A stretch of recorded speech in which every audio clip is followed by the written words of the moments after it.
Hello everybody, welcome back to Road to Master. I hope you're all having an amazing day. It's part 2, day 2 of the Weekend Congress tournament that I've been playing at the past couple of days. And I only had 2 games today. I ended up winning one and losing one, both of which you will see in this video. But yeah, let's just hop straight into it, I guess. So the first game, I was playing as black against a 1727. Now, I've never played this guy before. I've heard he's a strong player, so I was ready for anything, and I had no clue what he was going to play for the opening, which is great. Just going in blind, basically. You just got to trust yourself at that point. Anyway, he started off with a d4, and I was thinking here, I've not played an Albin in a while, a counter gambit, but there is no guarantee that they will play c4 after that. So I shied away and played knight f6. And then after a bishop b4, I was like, okay, we have a London on our hands. We know what we do against a London. We have 3 options, I guess. The first option is you can go for a King's Indian defense style thing. Against a London, they're going to long castle. We've seen that in the videos before. The second option is you can play a d5, c5 sort of setup. c5 on its own if you want to be a bit riskier. Very interesting opening. Very deadly for white. Lots of tricks and traps. d5, a lot more solid mainline stuff. Or you can go e6. e6 is what I play, and this is based on a video I saw on FIDE Master Will Graves' YouTube channel. And if you don't know him, I recommend him all the time for opening theories, especially if you like crazy gambits and all that. Going into his anti-London. Now, he recommends c5 for the anti-London. But there is this secondary option which gets a bit crazy sometimes. It's not good. I will warn you, it's not a good opening. The computer objectively has white as winning. But if you're not a computer, it gets very tricky. And we'll see that in a minute. e3. Typical London stuff, and I go here knight e4. The computer's not going to like this. It's going to say it's an inaccuracy, and this is a bit of a move order thing. If they went knight f3, e5, e4, sorry, is a bit more acceptable, and then after that you get this same position. Back to the actual game. I went knight e4. They ended up going bishop d3. Again, I'm not particularly worried at this point. I know it's likely going to transpose into the theory, so I'm not particularly worried. Unless they go like knight c3, then maybe I need to rethink my plan. Luckily, after d5, which just defends this knight, by the way, they're unlikely to trade this off because that's their good bishop. Why would they get rid of that? They finally go knight f3, which is what I've been hoping for, and I'm really happy at this point because I know where I'm at, and he doesn't know where he's at, which is great for me. And here the theory is g5. g5 is an absolutely crazy move. The whole point is that after the bishop goes back, you're trying to trap the bishop with a h4, f6 if it comes to e5 as well, and the bishop's actually trapped. So they play like a h3, and after knight takes h3, pawn takes h3, something like a bishop d6, attacks this incredibly weakened pawn, and a king f2 is the only real way to save this pawn. The computer actually recommends castling and just giving up the pawn, which is crazy. And here it says black is minus 0.8, so slightly better. If they go to defend the king, it's minus 1.4, which is a bit better for black. Anyway, that's not what happened. They decided to go forward to e5. Okay, I don't think this makes a difference. We go f6, going to trap the bishop. And if they go back, we'll continue with our plan. Wait, they've just taken our knight on e4. This is fine, I think. I think we go up a piece here no matter what. Because after pawn takes, both of these pieces are hanging. The bishop's hanging from f6, and the knight's hanging from e4. Great. The problem is, and I really do credit my opponent for finding this move, it's semi-theory. I don't think it's exactly this line, but knight takes g5 is an absolutely incredible move. They should be really proud of themselves for finding this one, because this is cool. This is so cool. And the whole point is that you've opened lines for your queen, and this is gonna get terrifying. Really terrifying. Here I went ahead and took the bishop. The computer move is to play h5 though, and that's not a particularly hard one to spot if you realize that there's actually no rush in taking either of these, because there's one moves, the other's going to be hanging, you know. So you just play h5 and you just cut off the queen from entering and attacking your king. I didn't do that. I took the bishop on e5, fully willing to go into this queen h4 shenanigans. Now, I did 4 best moves, 4 what the single exclamation mark moves, great moves in a row here.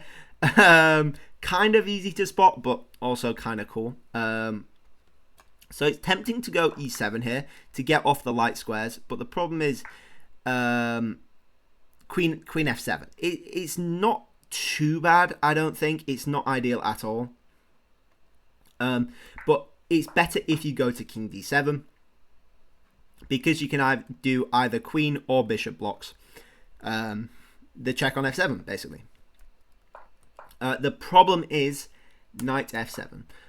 So there are a few options here. They could go queen here. I think I block with the bishop at that point, threatening the knight. No, you block with the queen to cover the e6 pawn. And yeah, there might be some shenanigans here. Apparently minus 2.3 though, so pretty much winning. I think they had... Yeah, no, I think knight f7 is the move, really. Apparently the move is g4, which is insane. I don't know how that's a move at all. But I would have played knight f7. I think that's what I calculated as well. And bishop queen e8 is sort of forced, if you think about it. There is a fork here, and if you let them get this, then you've sort of just weakened your king for nothing. You really need to keep the pressure on white's pieces and sort of be always asking the question of if they're willing to trade off or not, I think. And play the piece up endgame down pawns. These are horrible looking pawns, and we'll come to that soon enough. But the whole idea behind queen e8 is that you're pinning the knight to the king, to the queen. But as we saw there, knight takes e5 is a check with the discovered attack. I also thought queen takes e5 was interesting. Apparently not. Oh, you just go rook g8 then at that point. Yeah, that makes sense. Getting away. This knight doesn't particularly have anywhere to go, which is good. So I think we might just eventually win that knight. Anyway, they took with the check instead. And here you've got to go back to d8. Again, if you go forward, this is not that one. Maybe that is fine. Oh, you go there. Okay, yeah. So you go to d8, protecting the queen. You can't run away, unfortunately, because the queen is under attack. And it's important to note that if they decide to go for the forced fork this time, you actually just go king e7. And because of the pin, there are no more checks. They can throw in a check with the queen, but then you just take the knight. And you're up 2 pieces, basically, which is great. So, they throw in this check on h4. Yep, perfect. I think we just have to block with this bishop here. And we give up another pawn. And at that point, we're dead even on material. I'm up a piece. They've got 3 of my pawns. Stuff is scary. My king's right in the middle. So if they ever push a d5, there's going to be some checks coming in on the d file. So I look to sort of fix my position a bit. I'm in a bit of disaster control, to be honest. It's not the clearest position, and I would like it to be clearer. I need these pieces to develop as quickly as possible, otherwise we're just going to get destroyed. And I need to make my king a bit safer. So I go knight c6, sorry. Apparently the best move to trade off the knight. I thought knight takes, queen takes was good. Even b takes, potentially interesting as well. And I was very willing to go into this endgame. I've freed up more space for my bishop here. And they're actually struggling to push some of these pawns. They've only really got this G and H pawn, I think, that are able to actually be pushed. So this pawn structure, while it looks scary, I don't actually think is that bad. And the computer says this is minus 1.8 for black. So I was perfectly happy to go into that. They decided not to trade into it, though, and go knight d2 instead. I'm not sure why they didn't go knight c3, to be honest. But hey, I guess they wanted to go knight c4 and then get the replace this knight with the other knight as well. So that sort of makes sense. And I just took off the knight here. I thought queen takes was interesting. I'd probably go rook g8. No, you don't have to do that because the queen covers the rook. So I think I'd just play the game at this point, I guess. Maybe queen c6. No, but then you lose the rook. So apparently bishop d7 is the move. Anyway, they took with a pawn, which makes complete sense because now you've opened up the d file for your rooks to come along. Very, very scary stuff. I threaten more trades. And I'm threatening a couple pawns here as well. So I thought this was a good move. And if they take, we're in a very, very similar endgame like we've seen before. They move back with a check, and again, I offer up the queen trade. I really, really want to trade off queens at this point. Apparently the best move is bishop d7, but then long castles looks particularly scary, I think. Although apparently still winning for black. Who knows? And then he goes queen c3, which I thought was a weird move. I guess you're looking for the pin with the queen and the king. But I didn't particularly see any reason to go there, to be honest. And I just called his bluff and I grabbed this pawn. Apparently the wrong thing to do. This goes from minus 1.8 to 0.3, minus 0.3, which is dead drawn because of long castles. Apparently the move is to just go bishop d7 and then potentially grab this pawn afterwards. I guess it's not really going anywhere because if they play g3, the rook's going to be hanging. Anyway, we took the pawn, and to be honest, I was glad I did because having a bit less of a material balance felt nicer to trade off to. You know, having one less pawn to worry about felt nicer. So we moved the bishop up to prevent any discovered checks. And I've got to be very careful here because there are potential pins and tactics that work around winning this bishop. But f4 was played. f4 was a bit strange. I thought maybe like a rook d, maybe the computer suggesting rook h. I would consider grabbing this h pawn. I'm not sure. Oh no, you can't, because then after queen d3 you have no real way of saving your bishop there, which is really, really cool. Really, really cool. Oh, you go knight here instead with the threat of like a bishop there. I'm not quite sure. Anyway, that's not what happened. They go f4 for some reason. I just dropped the queen back. I've got my pawn. I've come back again. I'm happy with that. Offering again a trade of queens. Oh, we lost it again. And they don't accept the trade. They go to b3. They don't want to let us trade either because that will destroy their pawn structure with some nasty sort of checks on a3 as well. And after queen b3, I was like, I've got a chance here to actually form my own attack and sort of nullify theirs a bit. So I go ahead with a5. a5's doing two things. We're looking for a4, potentially even a3 as well. And we're opening up a rook a6, rook b6 lift to attack the king even further with potential mates with the rook and cutting off these squares with the bishop delivering a check on a3. I was happy with that. They went a3. I think is reasonable, but not the best. The computer wants queen d3. And we continue with this rook lift plan. Apparently not the best. And I found that later on my rook actually felt a bit trapped up here, which caused some potential problems. And after a rook g1, I just got rid of the pin. You know, I felt I had a move spare. I got rid of the pin. And I was a bit happier, basically. Knight b1 was a bit of a strange move, to be honest. I wasn't quite sure what this was doing. I guess just rerouting the knight to c3. But the problem with knight to c3 is that the rook comes to b6 and the queen can no longer retreat to d3. Which was its sort of like only safe real retreating square. Otherwise, it's going back to a2, which we see in the game. I go to bishop e8. There is a reason behind going bishop to e8. It's a bit of a convoluted one, but basically I was worried about this rook coming in.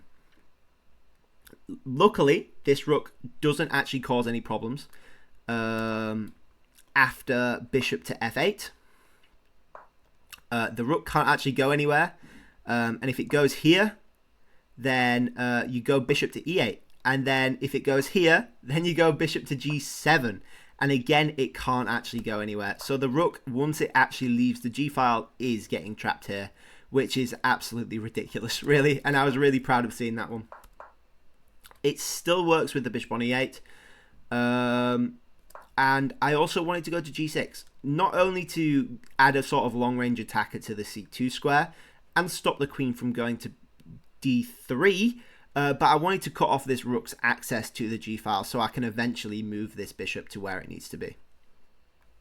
Okay, so they look to lift up their rooks, which is completely fair enough.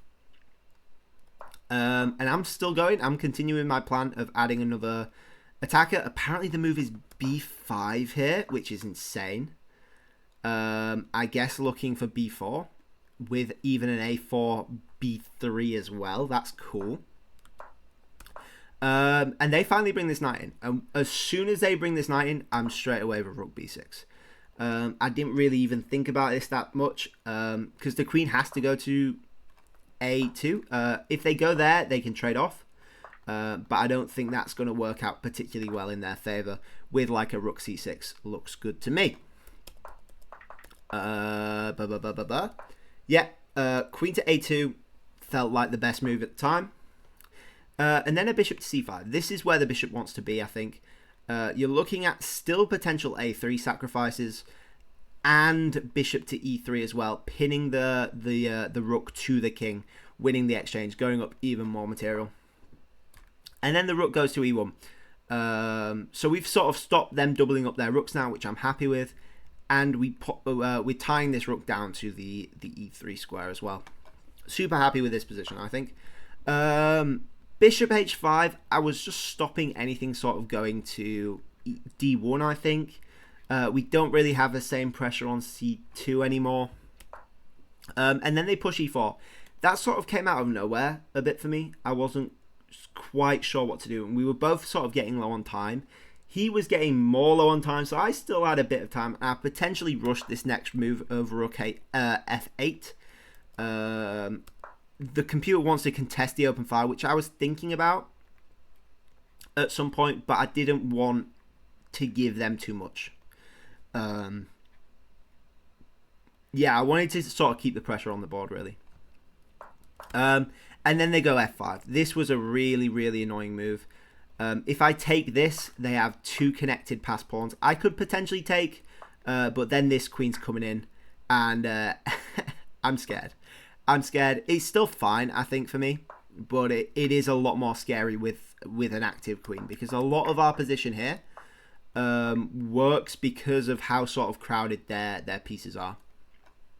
So I went bishop f7. Bishop f7's threatening. Say they do a random move. Threatening takes with pressure on the queen, which I'm really quite fond of. But they played the completely logical move of sealing things up with f6. They now have a permanent passed pawn I can't really get rid of until I eat both of these pawns, which is never going to happen. So I go back to g6. There is no risk of them pushing the pawn at the minute, and g6 just sort of stops their rooks coming in and being annoying that way. b4, again, came out of complete nowhere for me. I felt like this was a not thoroughly calculated move, but I was wrong, I think. And I blatantly just made a blunder here. I took this a-pawn. I thought, there's no way this is right. They're opening up their king with all of my pieces surrounding it. There's no way this can be right. I just took it without really thinking. Apparently the move is bishop to f2, which is insane. But the reason is because this knight's actually hanging at the minute, which is crazy. So after rook takes, you take the knight, and I'm happy with this position. You know, you're threatening to actually win this pawn, although you've got to be very careful of queen a8 mate is actually a big threat. Anyway, we took the pawn, and you can see now why it was a bad idea. They're threatening mate, and they're also threatening once we go rook a6, which is I think the simplest way to stop the mate. Apparently, you give them the bishop, which is insane, and you stop mate that way. Minus 0.7, which is surprisingly even, I think. Some crazy stuff. We actually went rook a6 though, stop the mate that way, and make a counter attack on the queen. Here they made, I think, their biggest mistake, which didn't honestly seem like a mistake at the time, but the computer's actually spitting out a big miss. The move is queen b2, and the reason you go queen b2 is to stop the rook coming to a1. Luckily for me, my opponent went to b3 instead, so this a1 square was my get out of jail free card. I went rook a1. And the reason they can't go up is because I take this rook, so they basically are forced to block with the knight like this, and I can free up my bishop. The bishop still can't really go anywhere other than these two squares, so I've got to make a decision as well, being low on time. Where do I go? If I go here, I think the bishop's out the game a bit, because I really want to get this bishop on a5 and hit both of these rooks here. So I think a7, while it stops the mating threats, is a bit out of the way. So I decide to go to b6, which is luckily the best move. b5, again a natural move. You're threatening to take this, and you're hitting my queen at the same time. I can go to e8 to defend it, but that doesn't look particularly nice at all. It might be a case of trading off two rooks for the queen at that point, which doesn't look particularly appetizing, although the computer still says it's winning somehow. Anyway, we go up to c5 and allow this check. I was scared, I admit, at this point, because these pawns are coming in fast, and they've suddenly activated most of their pieces. They're still having trouble with this knight. But luckily, I actually have an amazing resource here. If they make a random move, it's actually mating, which is insane. We go check, and the knight can't take because of the pin. And if they go king d1, which is their only move, we throw in this bishop h5 check, which is insane. And if they go e2, rook e2, then we just take with mate. Apparently they can block though, and it's still mating, which is insane. We would probably have to take, right? Oh, you go queen f3. No? You take. Do you take? Yeah, you take, and then queen f3. No, you take the knight. Oh, and then you go check there with check there. Okay, yeah, that's the mate. Anyway, they found this really nice resource of queen e7, defending by x-ray this a3 square, which is really annoying. Also attacking my knight with check, my rook, sorry, with check, and looking to push their pawns. I was terrified here. I had about 6 minutes left on my clock, 6-7 minutes. They had about 2. So I was like, okay, let's use some time here, because I think this is a critical moment. A lot of things can go wrong for both of us. So I used a lot of time here, and the gut reaction is to take, and go rook e8. And I calculated this out for a while. After rook d8, you go king a7. With rook takes, and then probably rook this side, I think is good. Oh no, you take that way then. So you go actually rook this side. And after bishop b5. Oh, and then you go rook d5, and you can't go c6 because then you're disconnecting your bishop from the e8 square. You can see how treacherous this is. So I didn't think this was my only option. And then I found what I think is my best move I've ever made in my chess career. I'll give you all a second to try find it because I was so proud of this. I didn't quite know if it worked, but I didn't see a way out particularly for white. I thought I got more than enough compensation. So, drum roll. The move is queen takes b5. Wow, I was so amazed I found this. I was so happy. It's the scariest and best move I've ever made. And the whole point is that queen takes rook. But then after king a7, you've got to ask the question, where's white actually going here? And apparently queen f3 check and then trade off the queen for the rook, for the two rooks is the way to play it. But then I take this pawn. And these are suddenly a lot less scary being disconnected and all that.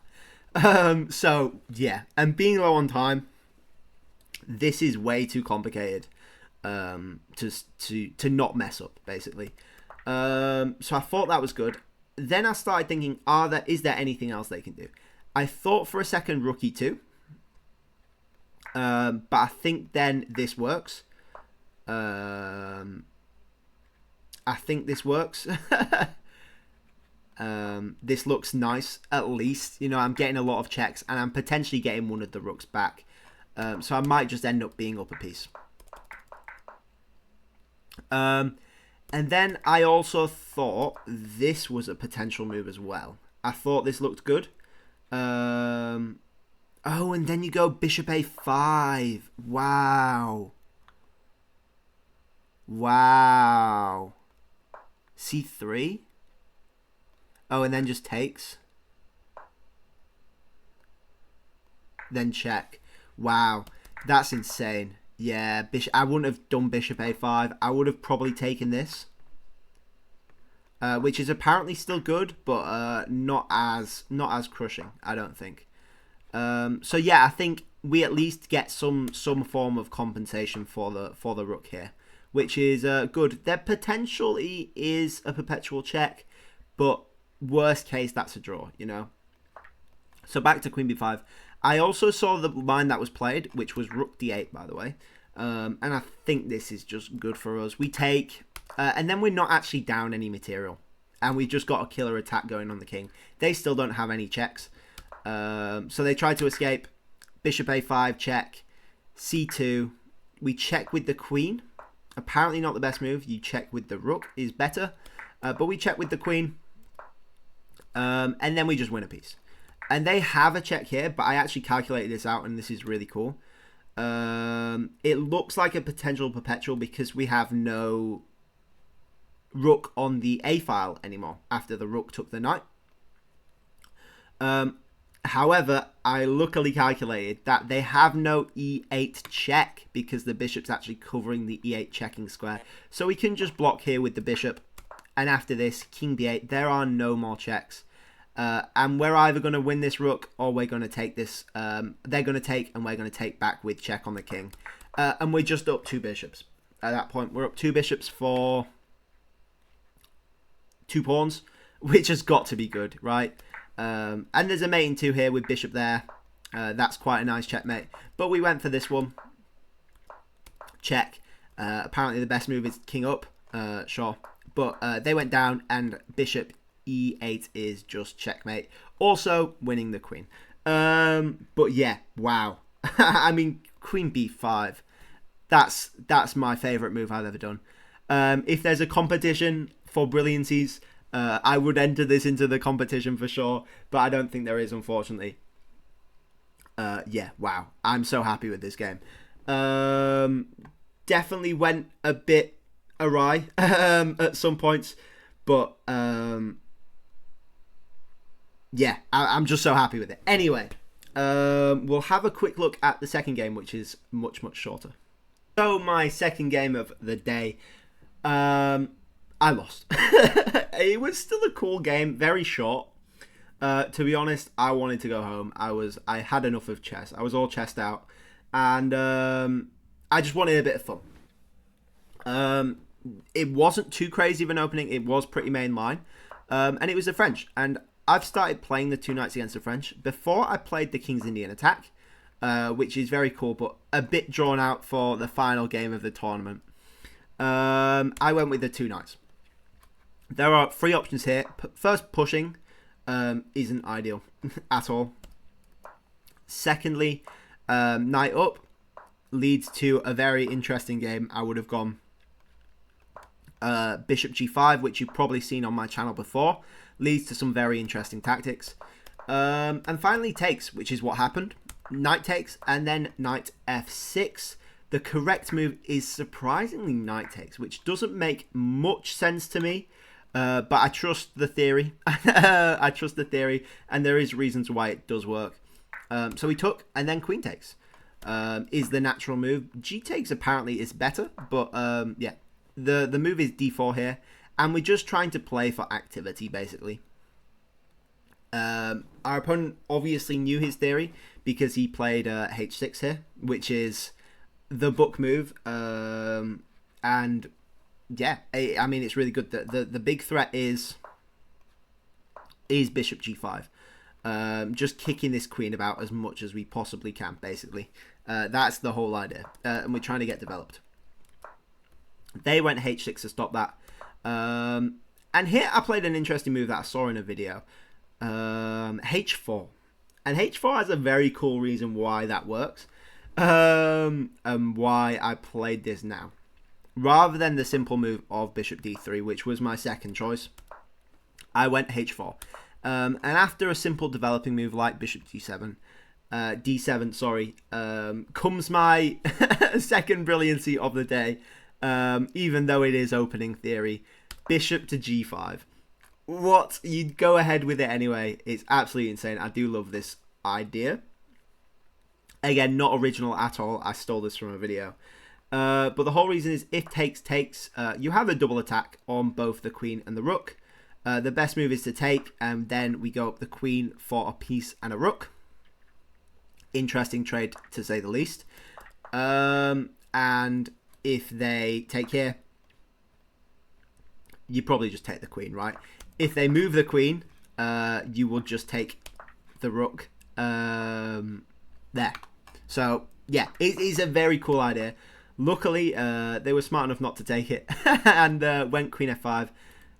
The better move, I think. There's interesting things around g6. Apparently, the move is h5, though, which is interesting. I was going to play, to be honest, bishop to d3 here. I thought looked interesting. And after that, there's potential g4 queen trapping, but I don't think any of it particularly works. I need to rewatch the video and relearn this theory. But after queen f5, the immediate thought is d3, bishop to d3. But queen g4 I saw as a potential problem, with a lot of loose things hanging around my king, which I wasn't a fan of.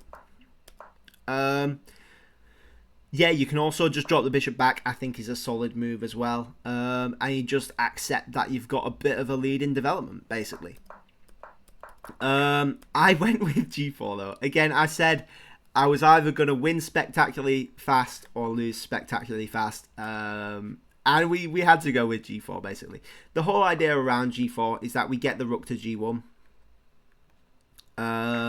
They can throw in the checks. But there are some tricky sort of tactics surrounding like a knight e5. Knight e5 with like takes and queen takes, I think could lead to some spectacular tactics, especially with the bishop on g5, cutting off more of the escape squares. So it looked interesting, its opening lines, and the computer says it's minus 0.8, so it's still entirely playable. Yeah. They decided not to take it though, which is fair enough, and we just dropped the bishop back. They can take it again here. I think this is actually worse for them if they take it this time, because we get things with tempos, and it just creates more sort of threats, I think. They didn't take it at all. They went bishop c3, which is an interesting threat because you're threatening to take my knight, and the rook is also x-rayed, forcing my hand with bishop to e2, defending the knight with the queen. They continue developing. Yes, you can apparently take this with like a rook g1. Very, very interesting stuff. You can't go there because of h1 check. Really interesting position. They continue developing, and then we just go rook g1. You know, we might as well defend this pawn at some point. We got the rook to g1 where it wanted to be anyway, and we can look potentially for a g5 push.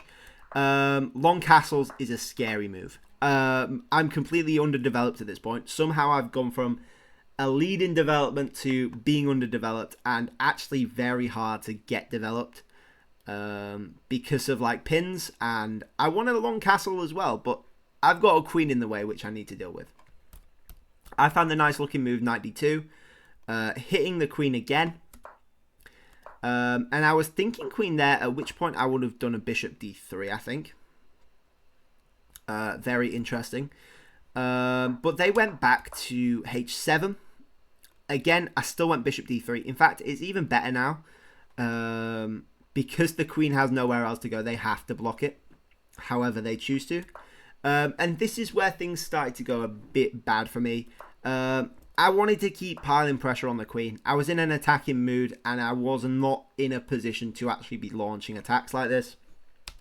I went h5, looking for some potential threats. None of it worked. The safe way to play this is just queen e2 and get long castled as quickly as you can. And that is the obvious sort of way to play it. Long castles, and you've got a nice position, and you just play this out. But like I said, it's been a long weekend, so I pushed h5. I don't think queen there is the best. There is no real threat, to be honest. And again, I should have taken the opportunity to go queen e2. There's no reason not to. And now I've got myself tangled up with pawn trades, and we can't actually take this back either. Because of the pin on the rook is actually undefended. Very scary stuff. So I think we're just completely losing here after pawn takes. Is not nice. It's not nice, but apparently the computer says it's playable. We go knight f3 for some reason. I was scared of the pin. I think I was seeing ghosts because we can't actually take this now. Say they make a move. We can't actually take this because of bishop takes. No, that's not the reason. Yeah, if they take, we think we can take back here, but we can't because they take our knight, which is covering our rook, but at the same time they're attacking our queen. So we can take this, but then this, they can free up their bishop at the end of it, so they would just be up a piece at this point. Not nice. Not nice at all. And they've taken the knight as well. Yeah, so if we take this as well, then the queen comes in. And we're just down a rook at this point. So we're a bit done for here. Luckily they didn't, but then again we missed our chance to be a bit safer with bishop to e2. I don't even know why this works. To be honest, my brain's a bit fried at this point. We took and we kept taking, and I'm terrified here because this is coming, this is hanging, there's a pin here, there's a pin here. Basically, we can't do anything. So we go H takes with some hope of maybe takes, rook b1, and then hopefully they forget about this pawn and we're able to promote. Absolute rubbish, I know. We go queen d2 with hopes of castling, rightfully so they take. I spam out a very quick rook d1 with a very stupid tactic where if they do something silly, we go bishop f5 with the threat of takes mate. So that was my one tactic. They can block as well, but then it lands them in a very similar position where it's not exactly nice. So that was my one hope, but luckily, I mean unluckily for us, I guess, Our opponent is smart and a very strong player. And they go bishop to b4, pinning the queen to the king. We can go c3, but then just bishop takes again. And I resign at this point. It was a cool game. It was a cool opening, at least. I've never actually got to play this move before. So it's cool to actually get it on the board. I do need to actually research what happens after this move, though. It would probably be a good idea. But anyway, that was my tournament. I finished on 2 points out of 5. I got 2 wins out of 5 games. Not quite what I was hoping for. I'm probably going to lose a few rating points from it. But I had a good time. I played some good games, played some good chess, had a few laughs as well. I hope you guys enjoyed watching along with me. I know some people have been wanting tournament content for a while. So here you go. And yeah, I've got another tournament coming up in October. Another weekend-long 5-game tournament, which I'm looking forward to. I'm looking to actually win that one because the category, I think, is under 1750s. So I will just be sort of near the top band of that one, which is cool. But yeah, I hope you all enjoyed. Thank you all for watching. Please like if you liked. Please subscribe if you really liked. And I'll catch you guys all tomorrow. Bye-bye.